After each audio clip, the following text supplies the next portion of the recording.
Je dois construire le parallélogramme CAGE, sachant que le côté CA mesure 6 cm, le côté CE mesure 4 cm et l'angle ACE mesure 120 degrés. Je commence par tracer le parallélogramme à main levée, puis je nomme ces sommets en tournant toujours dans le même sens autour du parallélogramme. J'indique la longueur CA qui est égale à 6 cm, la longueur CE qui est égale à 4 cm, et enfin l'angle ACE, c'est-à-dire l'angle de sommet C, puisque dans ACE, c'est la lettre du milieu, et cet angle mesure 120 degrés. Maintenant que l'énoncé a été traduit sous forme d'un schéma, je commence la construction. Je trace un segment de longueur 6 cm, j'écris tout de suite le nom de ses extrémités, C et A, et je dois maintenant construire l'angle de 120 degrés. Alors je prends le rapporteur, et sur le rapporteur, je repère deux traits rouges, un petit et un grand, qui va jusqu'à la graduation 0. À l'intersection de ces deux traits rouges, on trouve le centre du rapporteur. Et comme je veux construire un angle de sommet C, il faut que je mette le centre du rapporteur sur le point C. Alors ensuite, il faut que le trait rouge vienne se poser sur le côté CA. Donc je vais pivoter le rapporteur.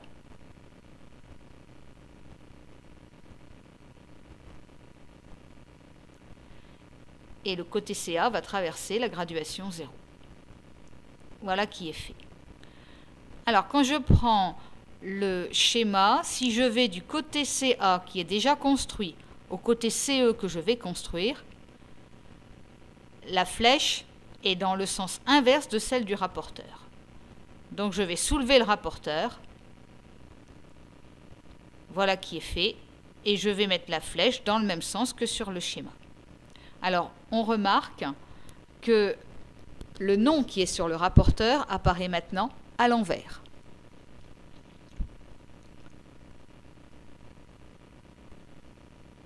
Et la graduation sur laquelle je vais pouvoir lire aisément les nombres est la graduation bleue.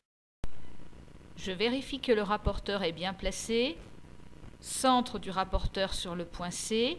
Grand trait rouge caché par le côté CA. Graduation 0, traversée par le côté CA. Alors, je fais une petite marque en face du 120. J'enlève le rapporteur. Je trace la demi-droite d'origine C passant par la petite marque.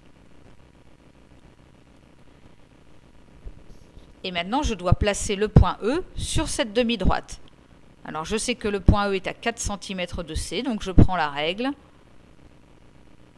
Je fais une petite marque à 4 cm de C sur la demi-droite. Je nomme le point E. Et j'efface les traits de construction. Maintenant, je dois construire le sommet G. Tu as appris que les côtés opposés d'un parallélogramme ont la même longueur. Dans le parallélogramme CAGE, les deux côtés bleus mesurent 6 cm et les deux côtés rouges mesurent 4 cm. Alors je vais, avec le compas, prendre la longueur CA, la longueur du côté bleu. Ce faisant, il y a un point spectateur, le point E. C'est sur lui que je vais venir mettre la pointe du compas. À la fin de la construction d'un parallélogramme, tous les points participent. 2 donnent le rayon et le troisième est le centre de l'arc de cercle. Alors je vais faire pareil avec le côté rouge. Donc, je prends la longueur CE. Là, le point qui ne participe pas pour le moment, c'est le point A, le point rouge. Eh bien, c'est lui qui va être le centre de l'arc de cercle rouge que je vais tracer maintenant.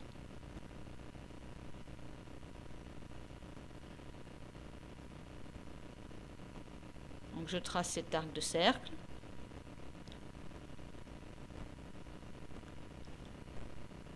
Et il ne me reste plus qu'à tracer les deux derniers côtés.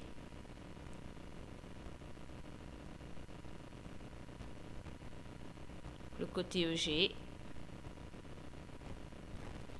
et le côté AG. Et bien sûr, je dois nommer le point G.